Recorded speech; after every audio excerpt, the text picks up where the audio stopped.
你是何人？竟敢来窥伺长生莲？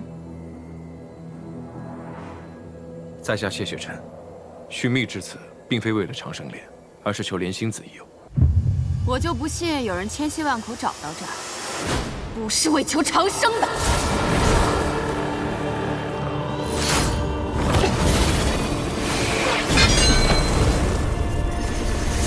火凤法相，修为倒是不俗，可以在我手下多撑几招。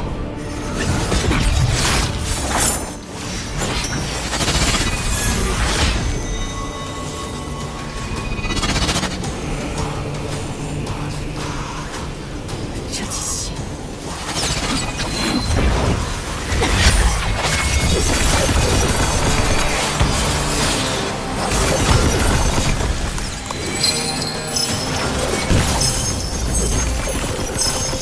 你怎么来了？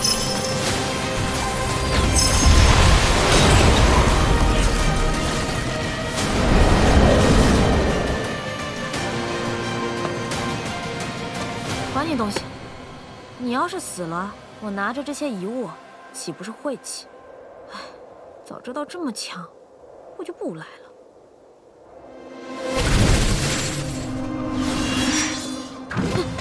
尊者，我们无意冒犯，何必咄咄逼人？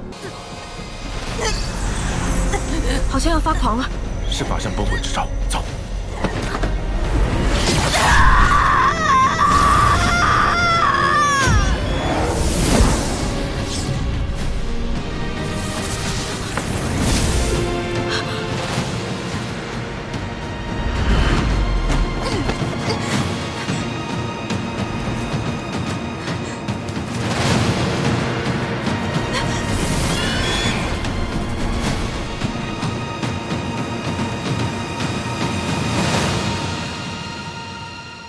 雪灵，你没事吧？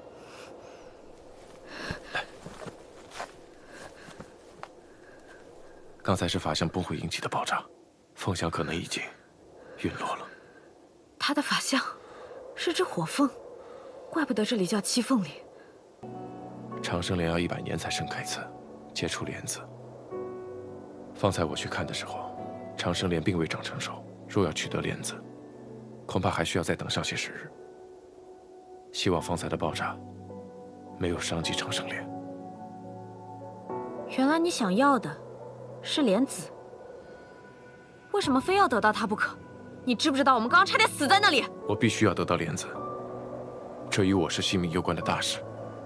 瞧你那紧张的样子，你要是在这里等个10年8年，我可不奉陪。我只怕我等不及。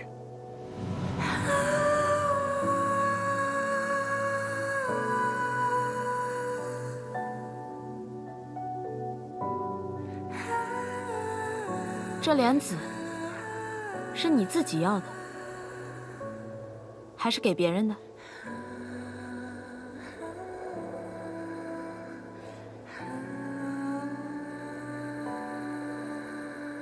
给别人的。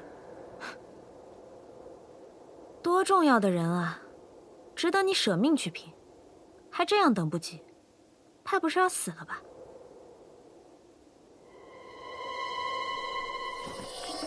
你光将距离放长有什么用？趁早给我解开！你休想拉我给你陪葬！那你方才过去找我是为了什么？我可不信你是为了还我东西。我那是……你就在这待着，等黑雾散去之后，我再进去看看。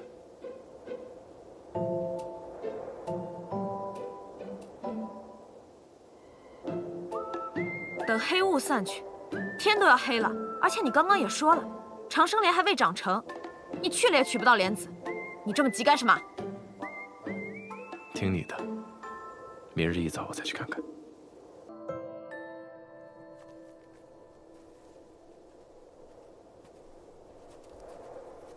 我想那凤香既然已经陨落，这林中想必也没有什么危险。即便是有，我昨天也来过了，不差这一回。莫玄灵，一会儿要是遇到什么危险，你不必管我。那还用你说啊？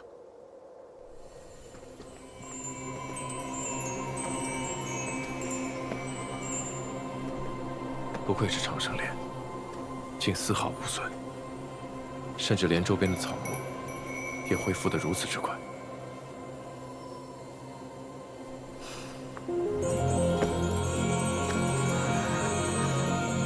长生莲，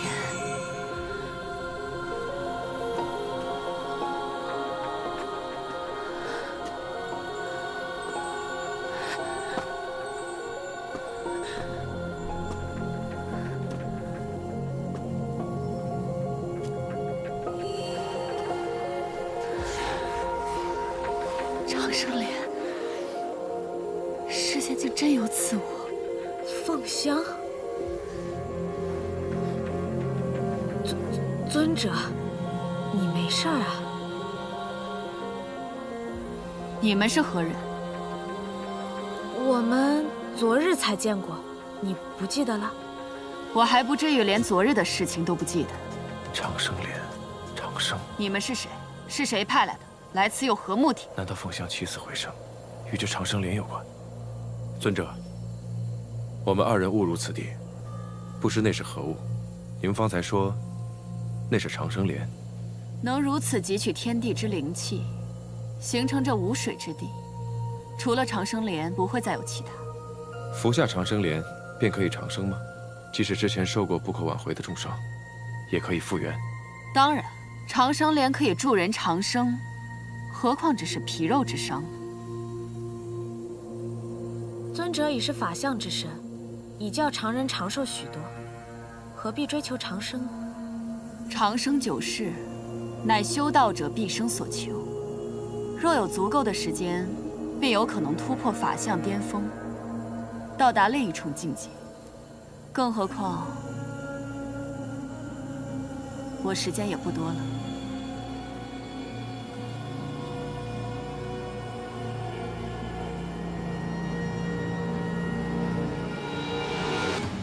仙盟记载，当年暗族侵略人界，暗域的边境不断向人界推移。人族第一修士乾光君集结仙道万宗之力，结成仙盟，付出了巨大的代价，才设下万仙阵，隔绝了暗族入侵。尊者如今岁数不高，应还有数百年的寿元，是否是因为受过重伤，才导致寿元大减？猜得不错，但这些都跟你们没关系。我不知道你们为何误入此地，但这不是你们该来的地方，还是请回吧。可是此地灵力充沛，我们想在此修炼一番。那就去远一点的地方。我不喜欢不相干的人出现在我面前。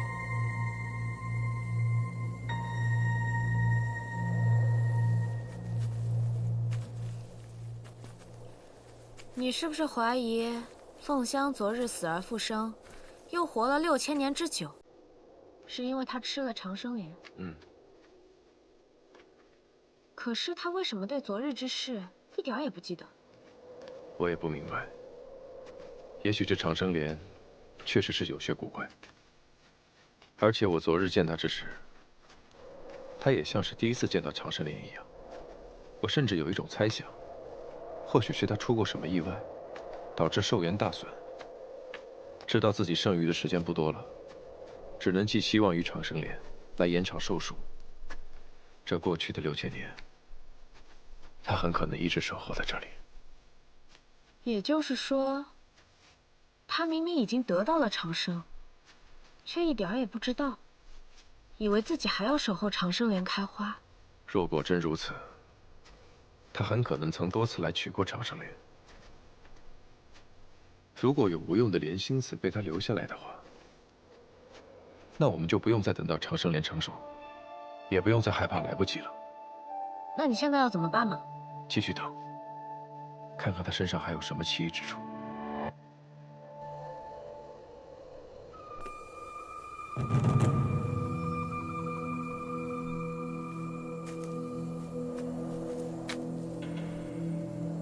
他还在。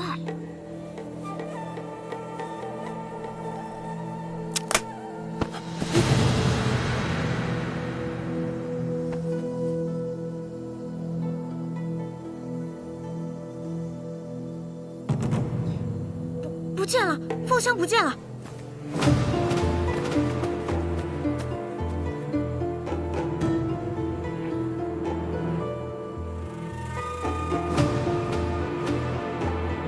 他怎么会凭空消失呢？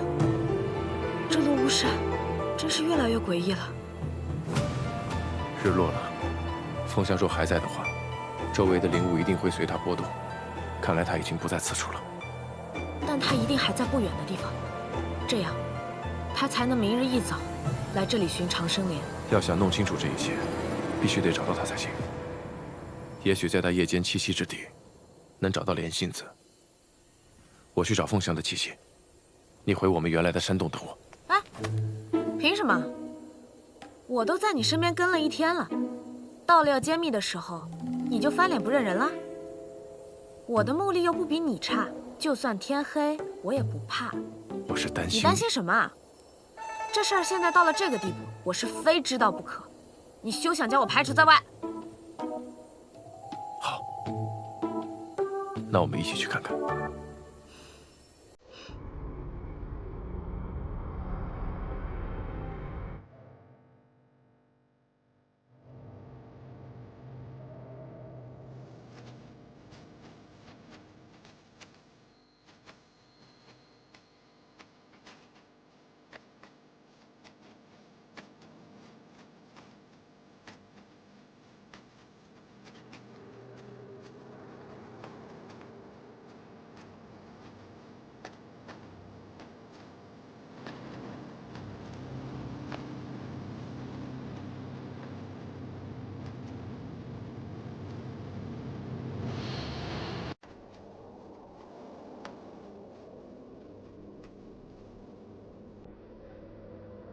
他怎么会在这里？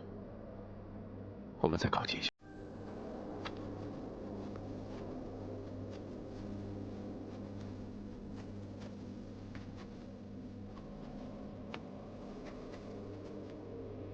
他这是死了吗？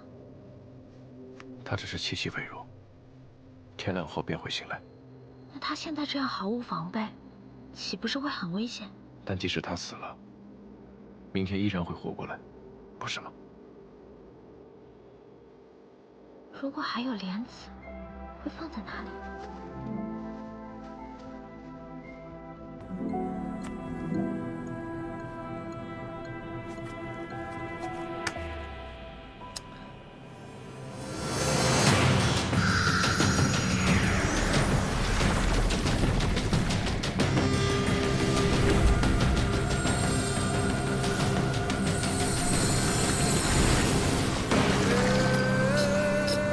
这是人是鬼啊！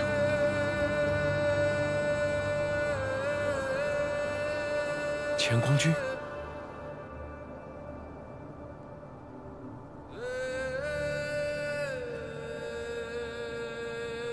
不错，我就是乾光。你如何认得我？史书记载，乾光君是6000年前创立仙盟的首位盟主，与凤香尊者常年相伴，两人一起除魔卫道，令暗族胆寒。然而两位巅峰法相却在设下万仙阵后相继消失，自此下落不明。曾有人传说，乾光君与凤香尊者相互爱慕，结成道侣，归隐山林。之后，便再也没有人见过两位尊者。我见到凤香尊者之后，心中便有此猜测，没想到，竟成了现实。已经6000年了，若不是你们出现，我都忘记今夕是何夕了。前辈，为何您与凤香尊者会被困在这落巫山6000年？而且凤香尊者似乎进入一个循环，这都是因为长生莲的缘故吗？你的直觉很强，猜测已经是实。凤香每一日日出之时，都会在这里醒来；日落之时，又会失去所有的意识和记忆，回到这里，然后再从这里开始重复前一日。所以，他能活6000年。但这6000年，对他来说只有1日。这就是长生莲之长生吗？世人梦想长生，无所不用其极，但焉能不付出代价？乾光君，你守护了凤香6000年，不离不弃。我相信，你一定是个重情重义之人。若你知道过往莲子的所在，还请告诉我，让我能尽快解开雾心水之毒，救人一命。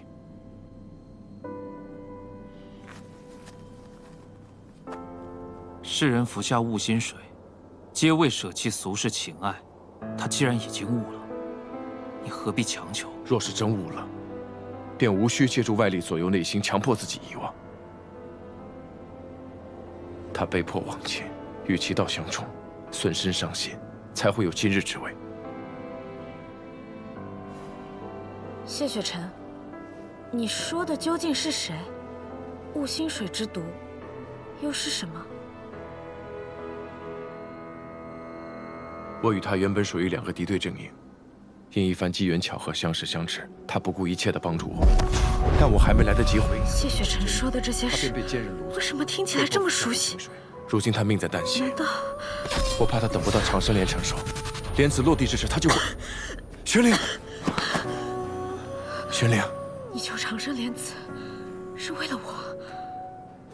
乾光君，若他是甘愿忘情，只要他能随心无忧，我便是放手又如何？但现在他的样子你也看到了，他越是痛苦，就证明他越不愿。若不解毒，雾心水终会要了他的命的。若乾光君能告诉我莲子的下落，我谢雪晨欠你一恩，来日必还。无论何时何地，以何种方式。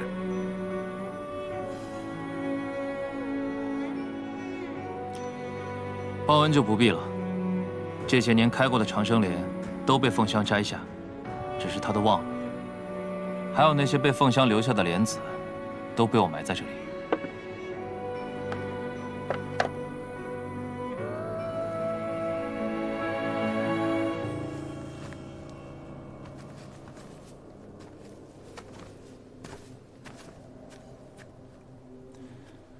多谢乾光君。长生莲的莲心子，又名众生苦。雾心草是毒，莲心子是药。世人以为断情绝爱、泯灭情欲，便是大彻大悟。然而，真正的大彻大悟，是尝尽众生苦，流尽众生泪之后，依然心怀慈悲的爱这个尘世。如此，方为悟心。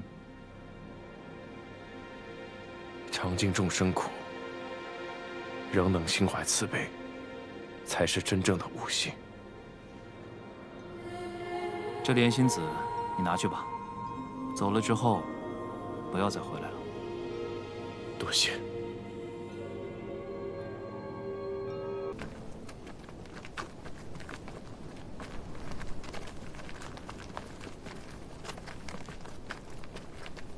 城主，南庄主。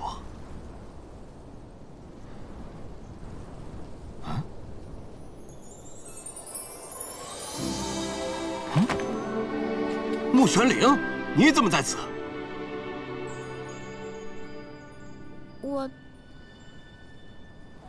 他抓我回来赎罪的。赎罪？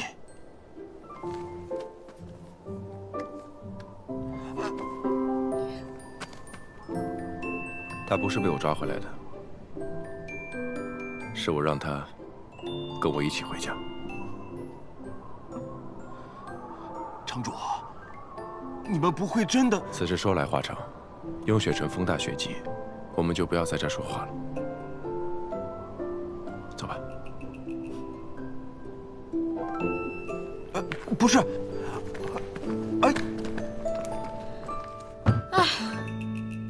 睡了一路船舱，还是这床舒服。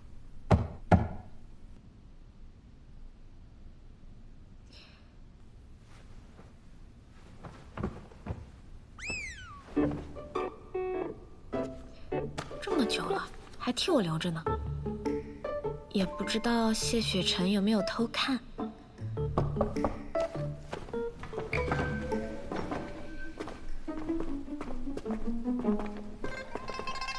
你怎么来了？过来坐吧。各派听说雪晨要回来，已经派人来等着。雪晨要和他们讲寻珠结果，怎么样？要不要一起去听听？寻珠结果，不去，我可受不了苍长老那心碎的眼神，我就不去刺激他了。好吧，那我便在这儿陪着你，像当初一样，两个局外人，抱团取暖。我能给你你想要的，包括那一点点喜欢。或许我们能成为更亲密的朋友。南旭，我当时是因为无心水。玩笑而已。你不介意？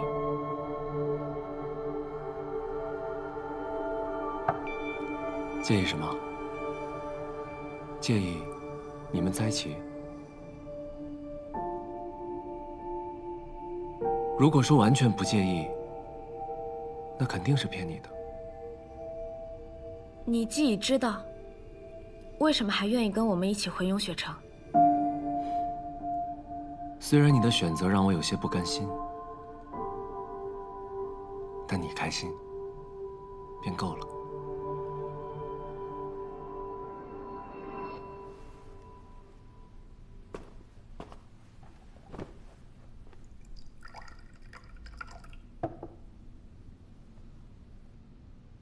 你当真不想去听听？不去。那既然你不想去，我也就不去凑热闹了。你好好休息吧，我先走了。等等，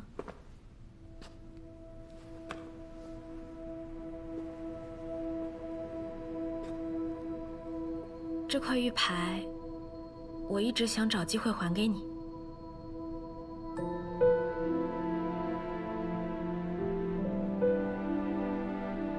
为什么？我心里只有谢雪晨，未来也不会再有其他人，所以，我不能再接受你的好意，以免日后还不起。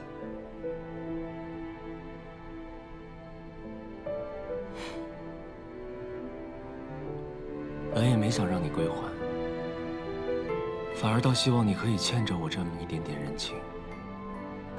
他日也可以偶尔想起我这个朋友。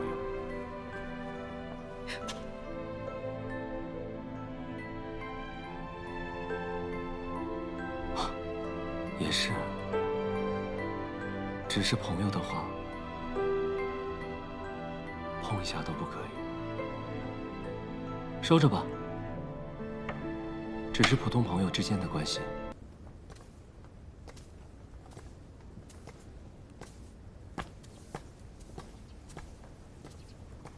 打扰，请问高秋明、高修士在哪儿？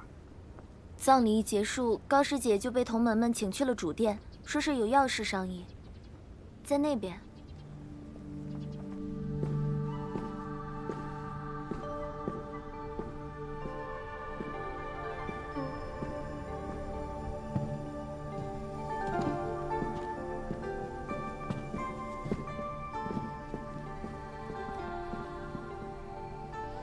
你岂敢做主位？高秋明，你德行有亏，在镜花宫多年，大家都对你怨声载道。诸位同门是绝对无法接受你坐上公主之位的。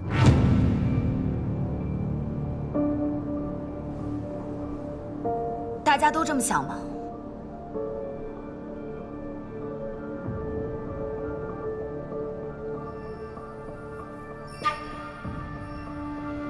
高秋明。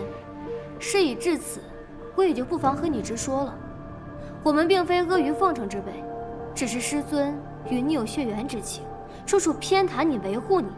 我们若是冒犯了你，便要受到重罚，又怎能不曲意奉迎？如今师尊离世，理当正本清源，镜花宫绝不能交给你这样的人来统领。字字句句看似大义，只不过都是为了争权夺利的借口罢了。苏公主刚走，你们就对同门如此落井下石。傅修士，你与高秋明认识时日尚短，又岂知他的为人？我知他为人甚好，我是碧霄宫的人，本不该多嘴镜花宫的内事。但我作为高修士的朋友，我想问你们：相处这么多年，你们真的不知道他本性到底如何，就只记得他的傲气，看不到他的改变？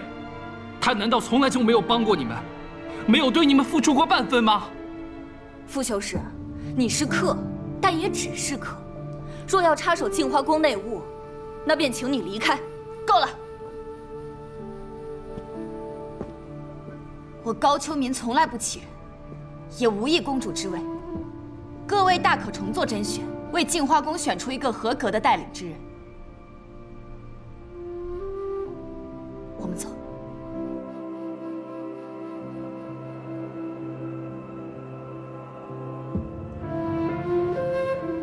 你也知道，他们都是为了争权夺利才那样说的。无碍，我自己知道，我脾气反复，仗势欺人，恃强凌弱。才不是这样，你天性善良，最喜欢帮扶弱小。帮扶什么弱小？我啊，你算哪门子弱小？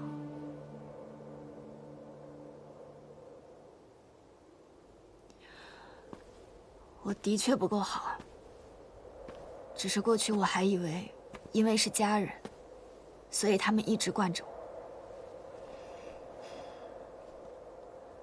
或许我也不懂该如何对待家人，我的亲人脾气都不怎么好，我脾气也不好。从明月山庄到镜花宫，在他们口中，他们一直嫌我不够聪明，不够强大，一直让他们失望。我现在才知道，他们那个时候对我的溺爱跟帮助，只因以为我是混。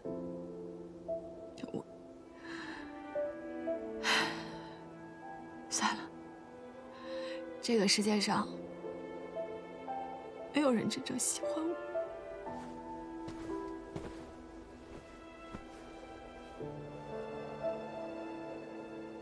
其实你不懂得如何待人，是因为你从来就没有被好好对待过。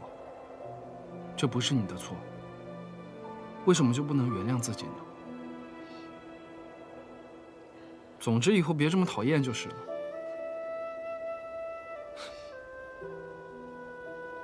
不管怎么样，我拿你当真朋友，跟你是谁没有关系。说真的，即便你依然故我，那些人要是再骂你，我照样替你骂回去。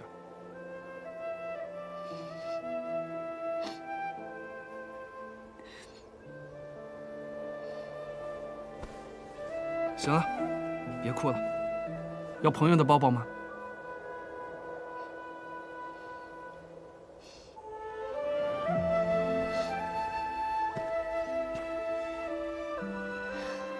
不要。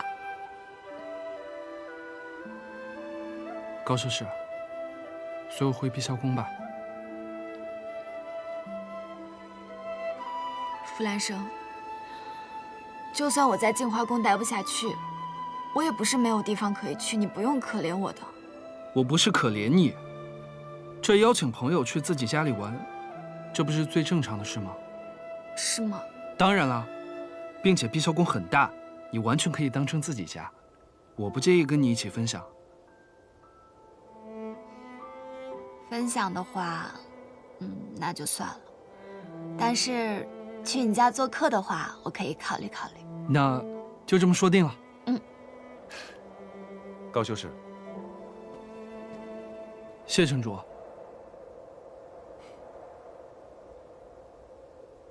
高修士，有些话，我想与你单独聊聊。镜花宫之事，可要我出面斡旋？不用了，他们不喜欢我，我也不喜欢他们。反正这镜花公主之位，他们要抢便抢吧，我不稀罕的。若有需要，你可以去雍雪城。我不去雍雪城了。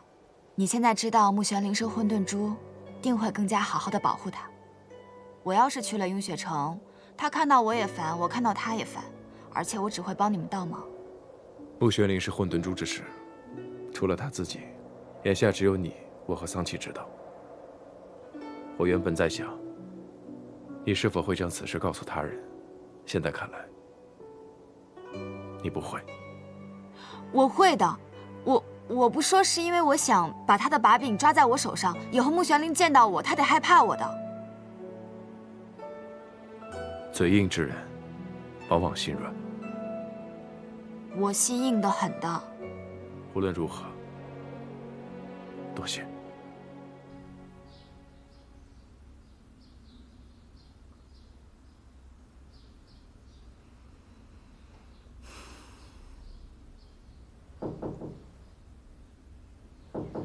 我又打不开这结界，你自己进来便是。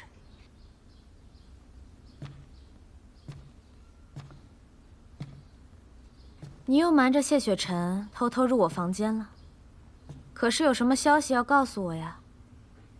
桑琪他回了暗域，听说诸神宫大门一直紧闭，他再没出现过。想不到桑琪对人族的恨起因竟是宋宁熙，也好。他现在整日与宋宁熙待在一起，倒是给仙盟省了心。只是这镜花宫遭受如此重创，真是令人叹息啊。若是这么算起来，我师父的一生都被他们的阴谋毁了。有仇报仇，谁也不亏欠谁。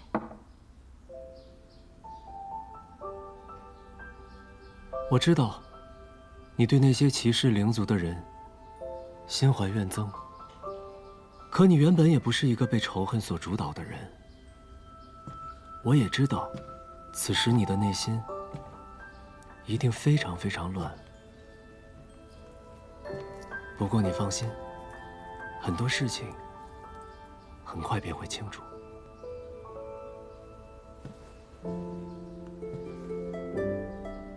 什么意思？这块玉牌上刻着我的防御法阵，若是遇到危险，哪怕是玉阙天破，也可挡住一击。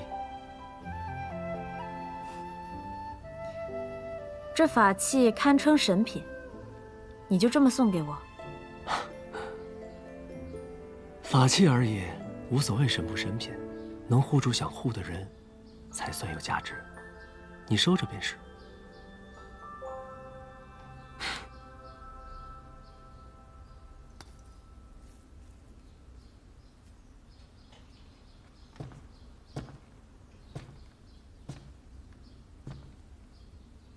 走吧。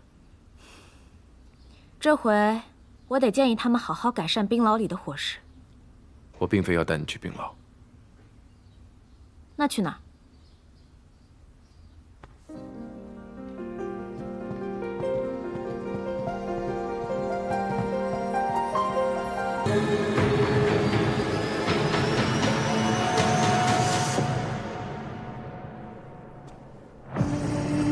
尊上实力卓然，就连受伤闭关也能画出幻影分身来见。莫非本尊的这位盟友也想借机查探一下本尊的虚实？尊上言重了。阁主派我前来，只是想询问之前委托您办的事，进展如何？谢雪晨被困熔渊7日，道心仍未涣散。无人能在熔渊活过3日。谢雪晨身上有混沌珠的线索，他还不能死。你们人族就是如此没有耐心。尊上可别忘了，若是得不到混沌珠，我们朽仙阁是不会冒险帮你打开万仙阵结界的。只要结界存在，暗族就永远无法跨过2界山，踏足人界。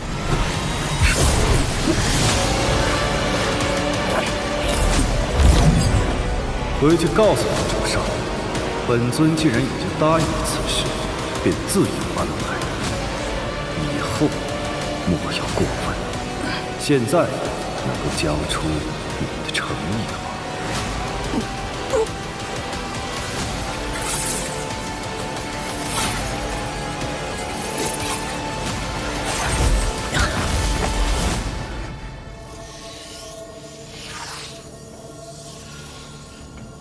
化影丹乃稀世珍宝，世间少有，可助高阶暗族修炼出投影分身。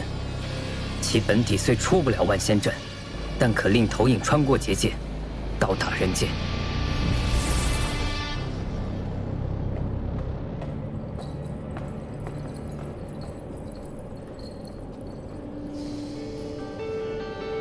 人族，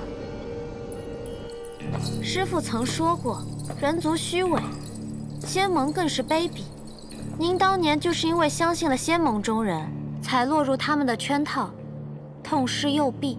您恨人族，恨仙盟，反攻人界是您的夙愿。我本以为您是担心我性子跳脱，才不让我参与您的计划，但现在瞧着，您是宁愿与您最痛恨的人族合作，也不让我这个当徒儿的帮忙。看来在师父心中，我是连人都不如了。哼，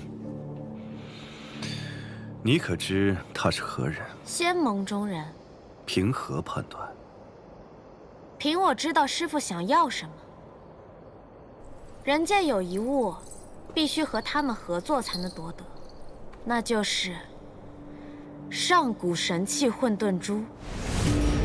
相传远古之初，世间混沌，后天地二分，方成就三界。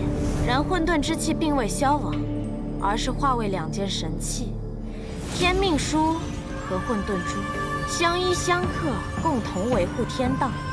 万年前，混沌珠因补天之故坠入凡尘，数千年后被人族寻得，人族建立仙盟，利用混沌珠之力布下万仙阵结界，将暗族阻隔在这暗域之内，半步不得出。混沌珠乃神器至宝，蕴含混沌之力，仙盟5派看得可紧。如今，它被存放于雍雪城珠塔，要开珠塔，必须有5派掌门谕令。您囚禁谢雪城，不就是为了逼问仙盟谕令所在，开塔取珠吗？很好，可你只说对了一半。想要混沌珠的另有其人。既然双方都有想要的东西，那自然是要加以利用的。你去见谢雪尘，又是想要得到什么？我去见谢雪尘，当然是为了问出仙盟谕令所在，替师父分忧啊。如此说来，师父当日为了围捕谢雪尘，受了重伤，可有好转？怎么突然关心起师父了？养育之恩，无日或忘。我可一直想着，该如何报答您呢？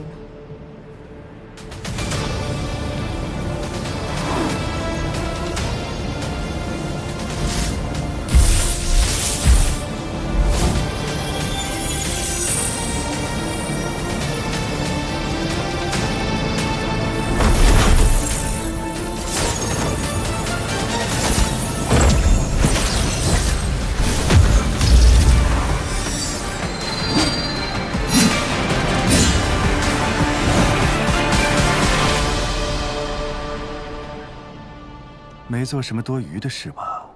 嗯？当然没有啦。尊上，谢雪尘上来了。不劳师傅，您安心闭关疗伤，我去对付他。去吧。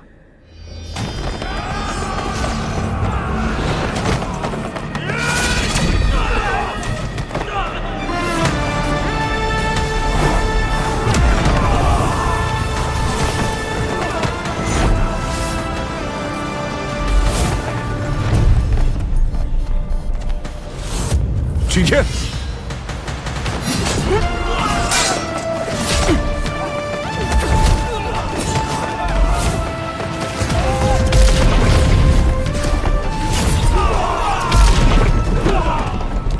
桑奇何在？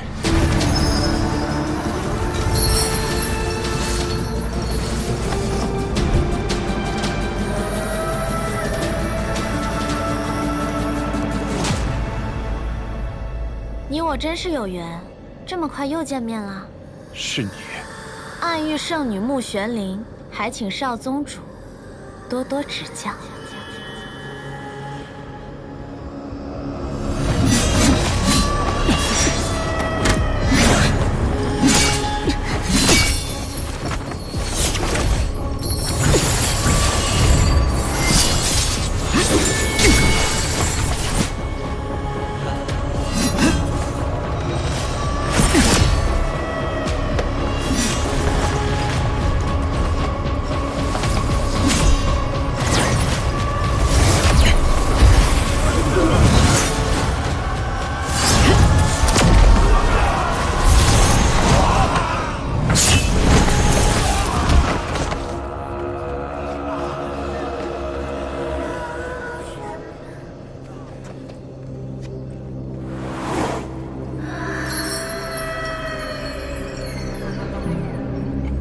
宗主你，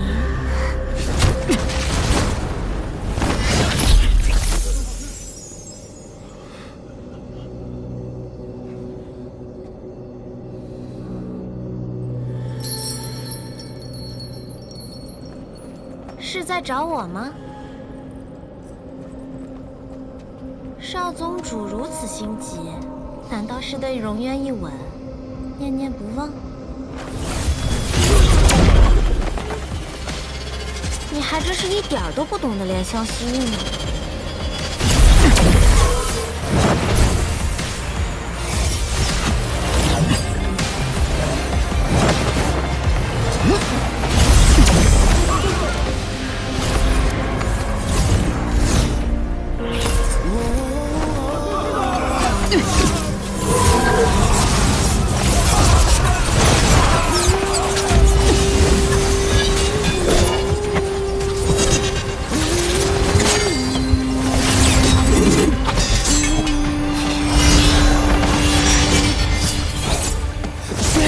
刺破黑夜，不负天命的书写。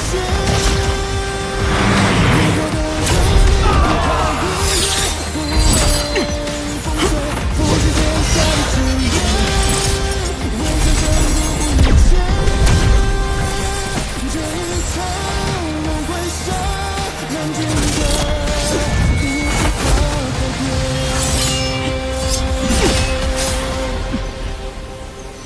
你不该来这里，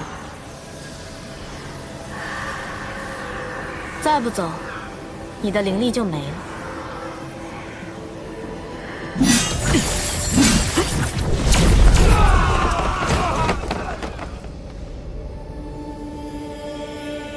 这一招倒是与我心有灵犀，那就请谢少宗主挟持我一起走吧。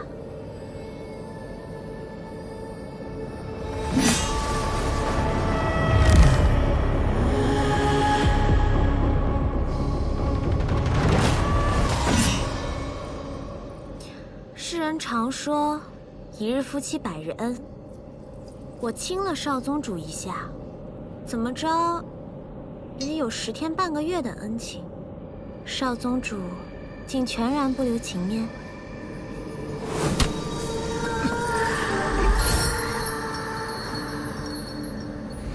在荣渊，你给我吃了什么？何必视我如敌寇呢？为了救你，我可是连清白都搭上了。当时有暗域的刑官在，我没法同你说清。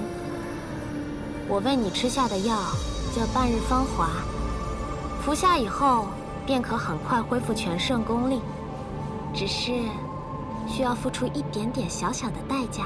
什么代价？药效只能持续半个时辰，现在恐怕已经到极限了。而且从现在开始，接下来的10日，你都会是个灵力全无的废人了。谢雪晨，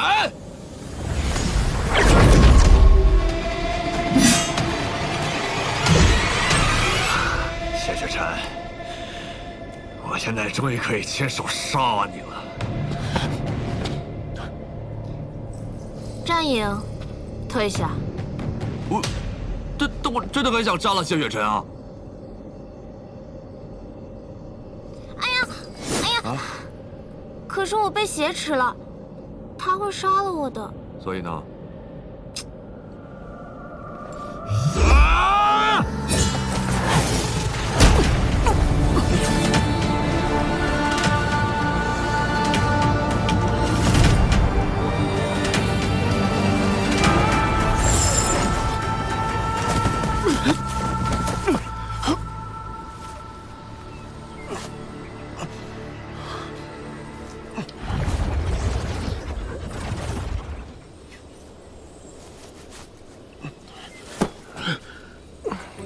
少宗主可不能始乱终弃呀。你是怎么？你不在，战影没了战斗欲，自然就好对付了。不过，你不好奇我是怎么从万仙阵里出来的吗？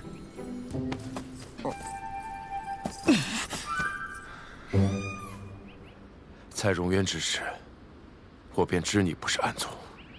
暗族没有心跳，但是你有。你和桑琪都是灵族。不愧是天生识窍之人，果然是感知力惊人。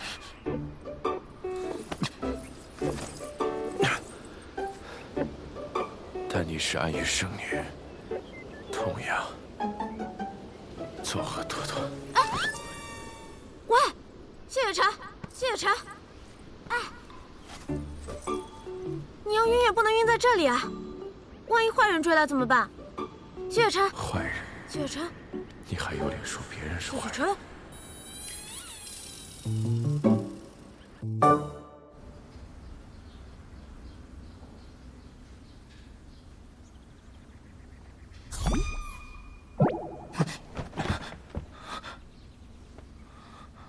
谢少宗主刚刚昏迷的时候，可喊了我的名字啊！果然是对我念念不忘呢。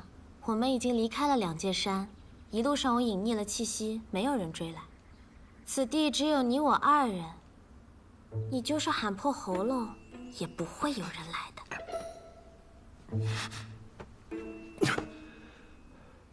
你为何救我？你到底有何企图？自然是图你的人啊！荣渊一面，我对谢少宗主一见钟情，所以献上绝世灵丹助你脱困。我原本想着半个时辰也足够你逃出暗域了，谁知你行事如此嚣张，竟直接杀到诸神宫。没办法，我只好陪你演一出被挟持的戏码了。哎呀，为了你，我可算是欺师灭祖了。暗域我是回不去了。以后，你去哪，我便去哪。你身为暗域圣女，怎可能背叛桑琪？我们从来平心而动，不讲道义，谈何背叛啊？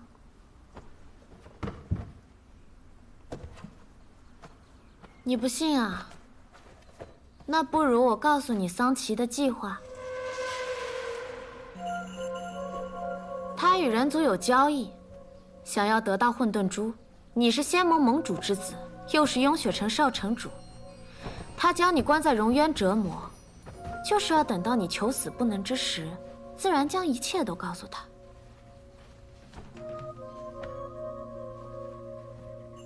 我说他与人族有交易，你怎么一点也不惊讶？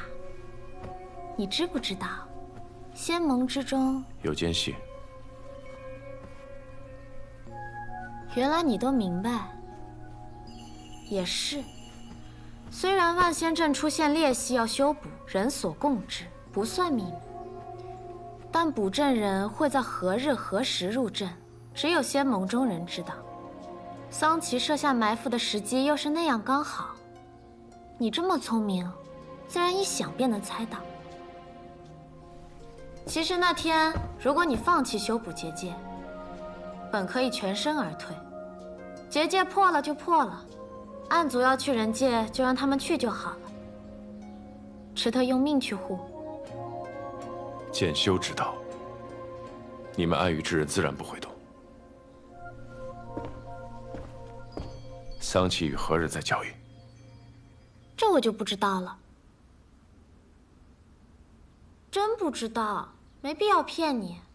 五枚仙盟玉令分别由5派掌门守护，光得到雍雪城这一枚，并没有什么用。所以我猜桑琪一定还另有计划。你看，我对喜欢的人向来毫无保留，该说的不该说的，我可都告诉你了。这妖女说话真真假假，绝不可轻信。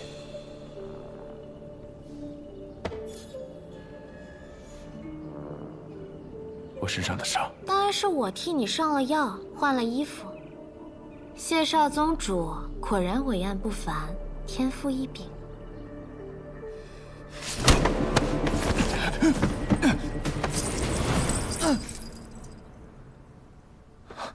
放开我！放开我！如今你无灵力，我有魔功，明知不敌还要出手，难道是欲擒故纵？放开我！放？往哪里放？这里吗？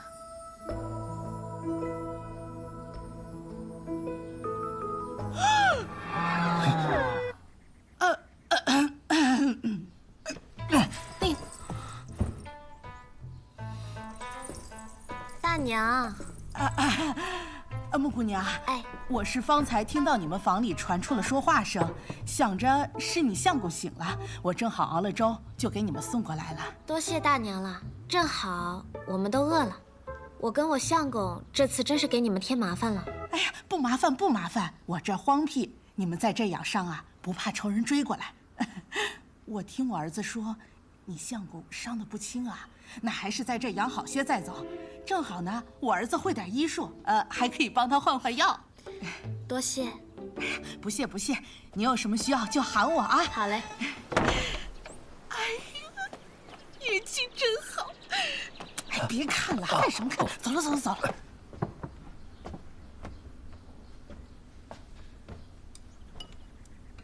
好啦，我承认我说谎了。我跟他们说我们是私奔的小夫妻，我是有钱人家的小姐，你是落魄的江湖剑客。家里人不同意我们的婚事，还要派人追杀你，他们便收留我们了。相公，咱们看着像一对吗？之前帮我疗伤的是那位夫人的儿子。是，我承认我没有看过你伟岸的身躯，也没有帮你上药疗伤。这衣服也是托人家侯大哥帮你换的。暗族生性歹毒，灵族最会骗人。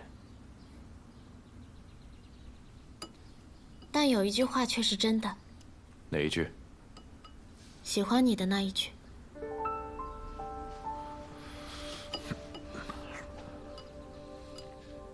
你如今肉身受创，法相受损，与寻常凡人无异。多吃五谷有助于恢复元气。你早些恢复，不也好早些摆脱我吗？你就不怕我在粥里下毒？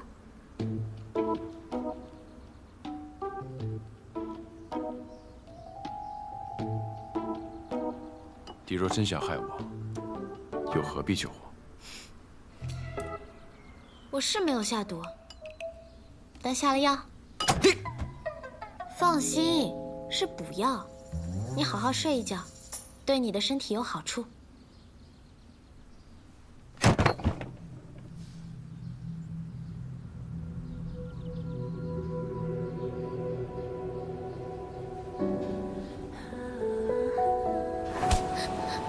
让你过来，让你不敢活啊！我打死你！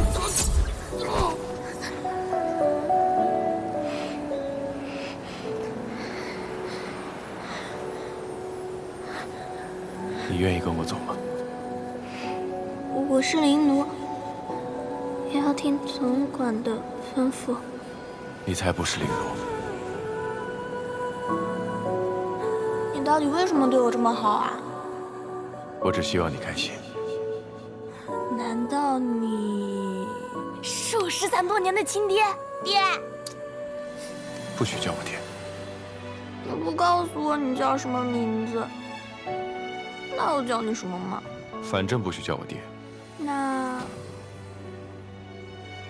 叫你大哥哥好吗？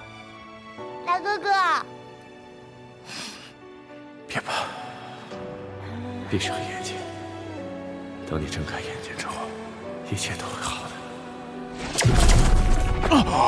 快，听大哥哥的话，快去把锁灵环打开，丧气要来，快！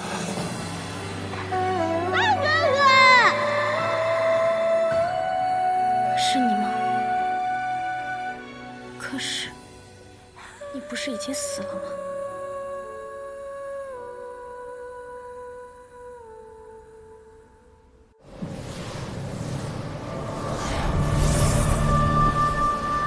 这天下之人，若生出贪嗔痴念，便会滋生出心魔。心魔之气汇聚于这虚空海，便凝成暗族，无血无肉，没有弱点。即便被打得烟消云散，最终还是会回到这虚空海重生。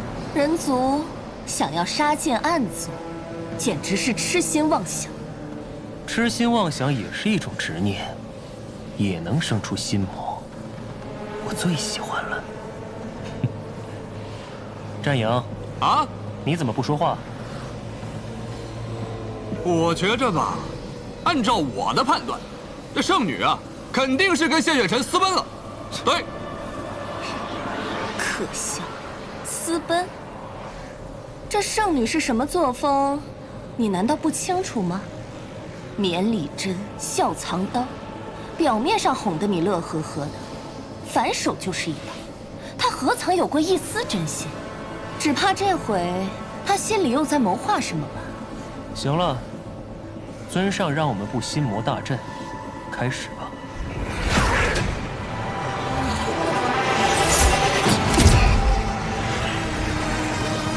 有心魔的地方，便都是我们的眼线。不起阵还不知道，这天下的心魔是越发多了。人呢，总是贪心不足，欲壑难填。这心魔大阵会替我们找到他们的。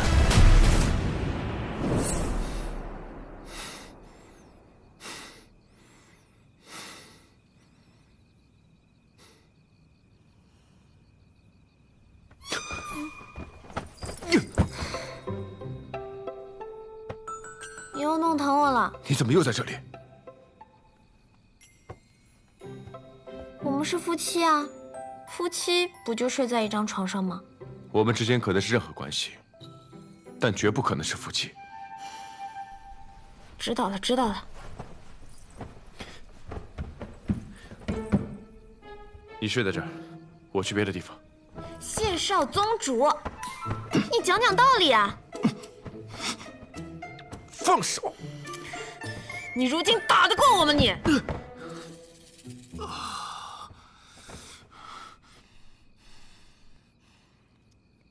若我真要对你做点什么，你挡得住吗？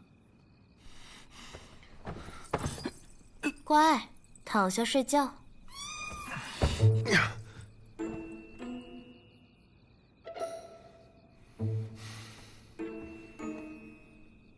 我知道，你们剑修的道是宁折不弯的直，一往无前的勇。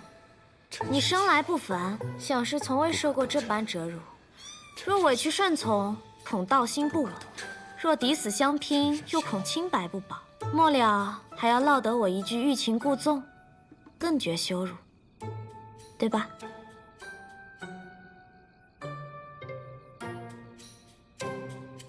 你放心。我绝不上手碰你。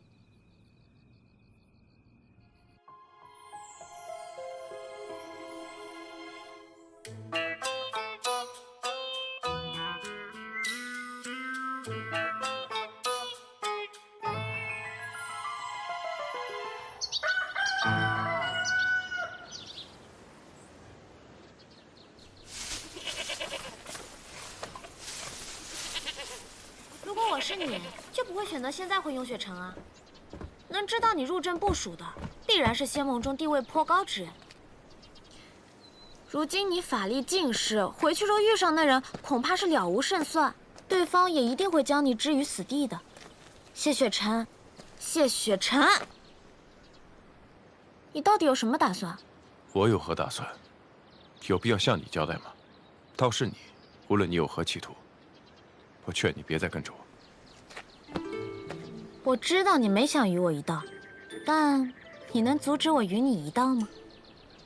我说过，你去哪儿，我就去哪儿。我从未答应过。谢少宗主怕是忘了，我是暗域圣女，大坏人呢。我可不需要你答应。我知道你虽不惧死，但你心怀天下，要护人族。只要我愿意，全天下都是我的人质。当时在暗域，我就该杀了你。但你错过机会啦，你现在只能在我手里。穆姑娘，侯大哥。穆姑娘，侯兄，此番多谢相救，此恩，在下来日必报。嗨，不必客气。穆姑娘，咱们这地儿多产的是矮脚小马，只有1匹骏马可以日行100里。我给你买回来了，不过我跟那商人说了，要是还有好马，便来通知我。你们要是不急，便等等，多待几日等等。相公，你说呢？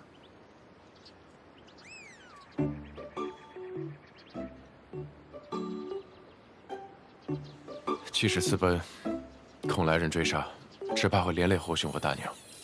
此事久留不得。虽然只有1匹马，但是也够用了。此事，侯兄费心了。啊，客气了，就是举手之劳。不过今日我在集上打听了一下，没听说附近有江湖人来的消息。我们这青山集平日里外人不多，要是有江湖人来，肯定有人知道。穆姑娘，你家里人应该不知道你在这里。你们大可放心，不必着急赶路，多待几日也无妨的。我相公说要走，我自然是夫唱妇随。侯大哥，我们身上没有金银，这簪子就聊表谢意，麻烦你们了。这怎么是的呢？就当替大娘收下，代我谢谢她。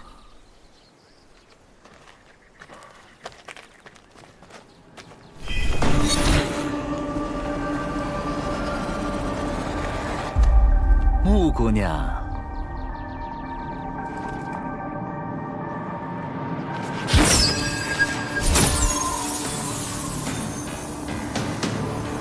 找到你了，玉影。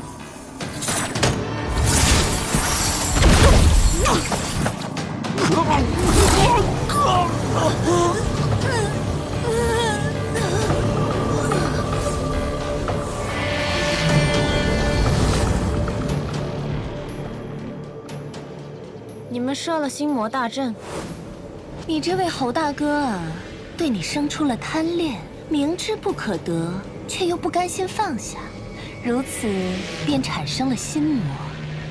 既然有了心魔，便可操控。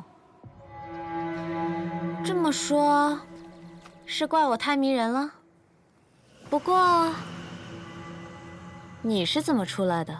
是华影丹，这不是他的本体，而是投影。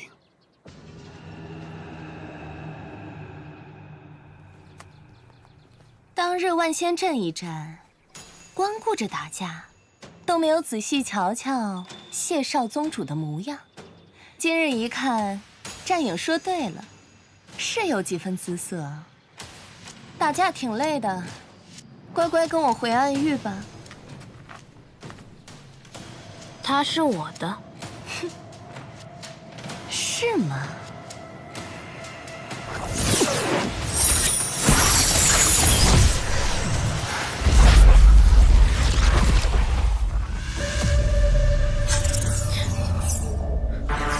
糟了，这是玉影的贪欲牢笼。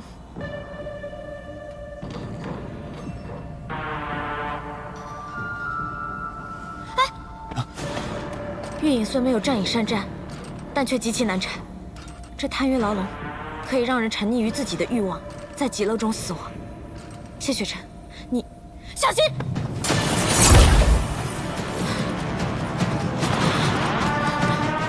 谢雪晨，我心口好疼，你帮我看看。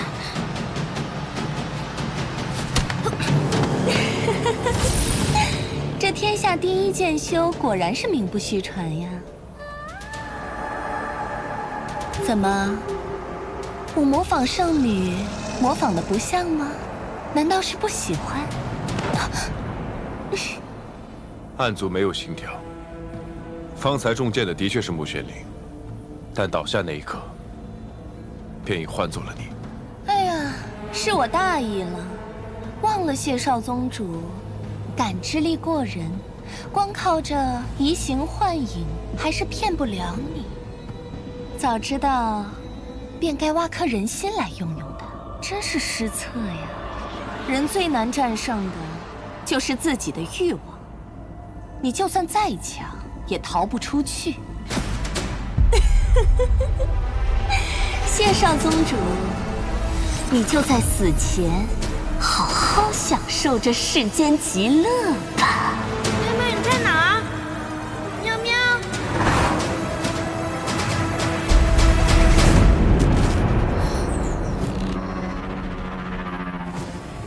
谢雪晨呢？堂堂暗域圣女，竟然为了一个男人挡箭，你如此护着他，难不成被战影猜对了？你当真看上谢雪晨，打算叛离暗域？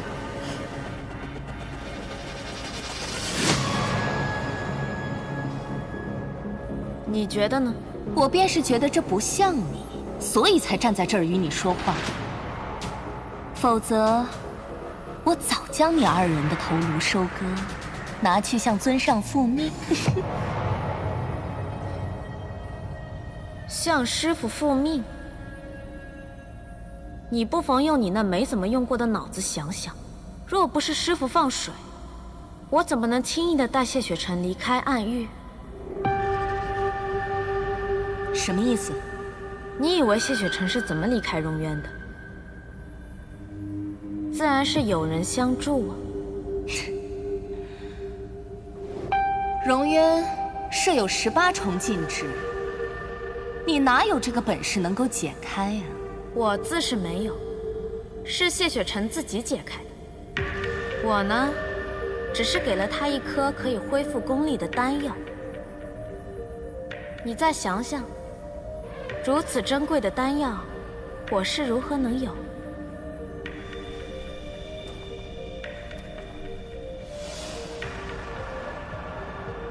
是尊上给你的？